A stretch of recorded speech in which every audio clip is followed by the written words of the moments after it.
राज्य, देश, विदेश, क्रीडा आणि मनोरंजन विश्वातल्या घडामोडींचा आढावा आपण घेत असतो झटपट बातम्यांमध्ये. सुरुवात करूया राज्यातल्या बातम्यांनी झटपट.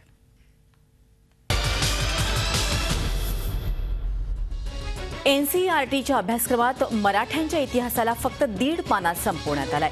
याविरुद्ध आंदोलनाचा इशारा भाजपनं दिला आहे. यासाठी दिल्लीतल्या नेत्यांची मदत घेऊन राज्यव्यापी आंदोलन छेडण्याची तयारी भाजपनं केली आहे. या पुस्तकात तातडीनं योग्य ते बदल करावेत अशी मागणी प्रदेशाध्यक्ष देवेंद्र फडणवीस यांनी केली आहे.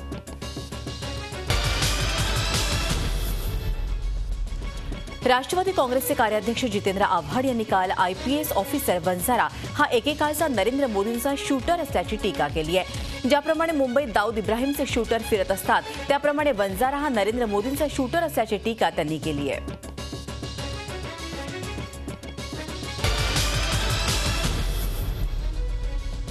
जैतापूर अणुऊर्जा प्रकल्पाला विरोध करणाऱ्या शिवसेनेला मुख्यमंत्र्यांनी विकासाच्या मुद्द्यावर राजकारण करू नका असा सल्ला दिलाय.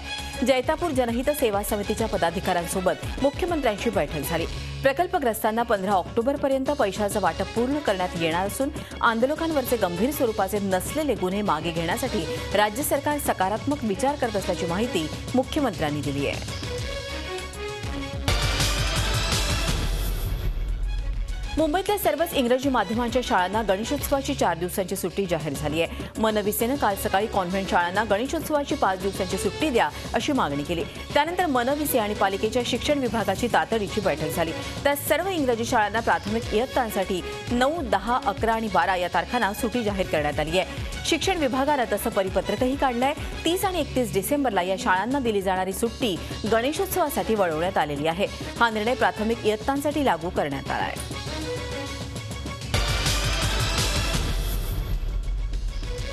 भारतातील सर्वात मोठं अम्युजमेंट पार्क असणाऱ्या एसएल वर्ल्डचा एक प्रकल्प असणाऱ्या एसएल वर्ल्ड फ्रीजचे उद्घाटन पुण्यात करण्यात आलं. पुण्यासारख्या समशीतोष्ण भागात बर्फाळ प्रदेशाचा अनुभव देणारा फ्रीज या संकल्पनेचा हा देशातील पहिलाच प्रकल्प आहे. आईस स्केटिंग आणि आईस वर्ल्डचा अनुभव पुणेकरांना या फ्रीजमध्ये अनुभवता येणार आहे. फ्रीजच्या उद्घाटन प्रसंगी अभिनेता अतुल कुलकर्णीसह पोपट चित्रपटातील स्टार कास्टनेही बर्फात खेळण्याची आणि आईस स्केटिंगची मजा घेतली.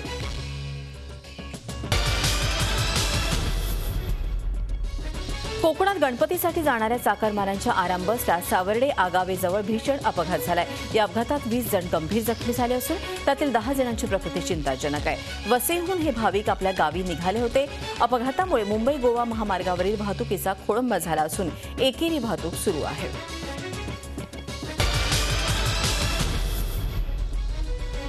लाडक्या बापाच्या आगमनासाठी आता अवघे काही तास उरले आहेत. गणरायाच्या स्वागताची तयारी अंतिम टप्प्यात आली आहे. त्यातच वीकेंड असल्यानं बाजारपेठा फुलून गेल्यात.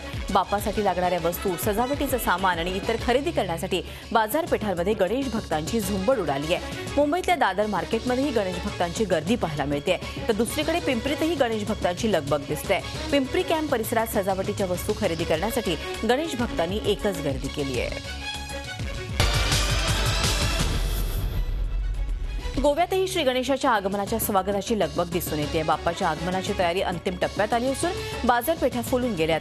सजावटीसाठी लागणारे हार, तुरे, फुलांच्या माळा, रंगीबेरंगी पताके आणि कलाकुसरींनी संपन्न अशा वस्तूंच्या बाजारपेठा सजल्या आहेत. गोव्यातल्या गणपतीचं वैशिष्ट्य असणाऱ्या माटोळीच्या साहित्याची बाजारात मोठी रेलसेल आहे. तसंच फुलं, फळं, मिठाई, मोदक ही खरेदी करण्यासाठी दुकानांमध्ये गर्दी वाढली आहे. गणरायाचं स्वागत करण्यासाठी चाकरमानी कोकणात जातात. कोकणात जाणाऱ्या वाहनांची गर्दी शनिवारी महामार्गावर पाहायला मिळाली. सायन, पनवेल आणि मुंबई आग्रा महामार्गावर वाहनांना जाण्यासाठी एसटी महामंडळानं 1100 बसेस गाड्या सोडल्या आहेत. याशिवाय 1400 खासगी आणि छोट्या गाड्यांची सोय करण्यात आली आहे. यासाठी 36 पोलीस अधिकाऱ्यांसह 350 कर्मचारी रात्रंदिवस डोळ्यात तेल घालून जबाबदारी पार पाडतायत. एखादी गाडी बंद पडल्यास त्या दुरुस्त करण्यासाठी मॅजिक गाड्या उपलब्ध करून देण्यात आल्या आहेत. गौरी गणपतीसाठी कोकणात जाण्यासाठी चाकरमान्यांची धडपड सुरूच आहे. पण 2 दिवसांवर येऊन ठेपला आहे गणपती. मात्र मिळेल त्या वाहनानं चाकरमान्यांनी कोकणची वाट धरली आहे. रेल्वेचं बुकिंग केव्हाच फुल झाल्यानं अनेक चाकरमान्यांनी कोकणची जीवाभावाची सोबतेड अर्थात एसटी बसची वाट धरली आहे. एसटीनेही गणपतीच्या दिवसात प्रवाशांसाठी विशेष बस सेवा सुरू केली आहे. त्यामुळे बोरीवली बस स्थानकावर सकाळपासूनच चाकरमान्यांच्या रांगा लागलेल्या दिसत आहेत.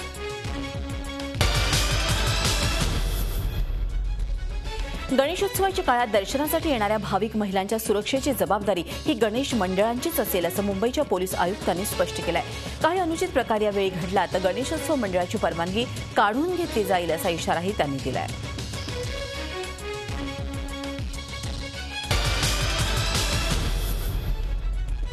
श्री गणपती पंचायतन संस्थांच्या सांगलीतील प्रसिद्ध गणपती मंदिरात बाप्पाचं आगमन झालंय। 150 वर्षांपासूनची परंपरा असलेल्या या गणपतीला चोर गणपती असं देखील म्हटलं जातं। कोणालाही माहिती न पडता गणेश चतुर्थीच्या 2 दिवस आधी या गणेशाची स्थापना होते। राजे विजयसिंह पटवर्धन यांच्या श्री गणपती पंचायतन संस्थांच्या या सोहळ्यासाठी अनेक राज्यातील शेकडो भाविक येतात।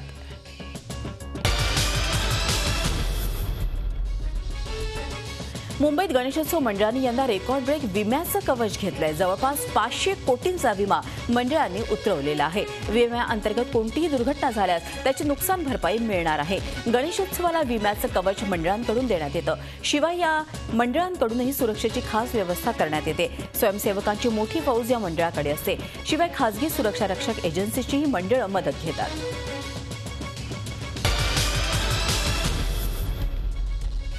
आतापर्यंत केवळ वस्तू आणि नावापुरतं मर्यादित असलेली कॉपीराईटची संकल्पना आता गणेशोत्सवातही पाहायला मिळते। मुंबईतील अनेक मोठी सार्वजनिक गणेशोत्सव मंडळं आपल्या गणेश मूर्तींचे कॉपीराईट करून घेत आहेत। अंधेरीचा राजा आणि खेतवाडीचा गणराज या पाठोपाठ गिरगावचा राजा आणि माहीमचा राजाही कॉपीराईट होतोय।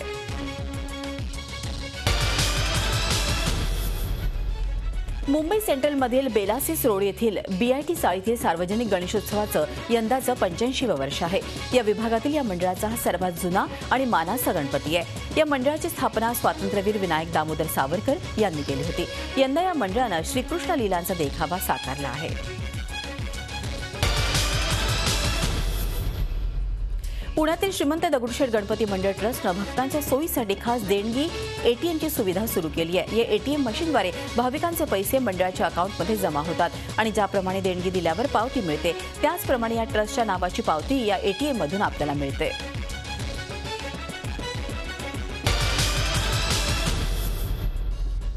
नाशिकच्या कीर्ती कला मंदिराच्या विद्यार्थिनींनी नृत्यांजलीतून गणेश वंदना सादर केली। संस्थेच्या वतीनं घेण्यात आलेल्या मध्यम परीक्षेत प्रावीण्य मिळविणाऱ्या विद्यार्थिनींसह नाट्यक्षेत्रात पडद्यामागे काम करणाऱ्या कलाकारांच्या सन्मान सोहळ्यानंतर विविध वयोगटातील विद्यार्थिनींनी आपले कलाविष्कार सादर केले। यात वयाची 40शी पार करणाऱ्या सुपरमॉमनं गणेश स्तुती सादर केली तर रुपाली अंबुरे या पोलीस अधिकारी महिलेनं आपल्या लेकीसह दाता तू गणपती गजानन या रचनेवर नृत्याविष्कार सादर करून नटखट गणेशाच्या भावभावनांचं दर्शन उपस्थितांना घडवलं।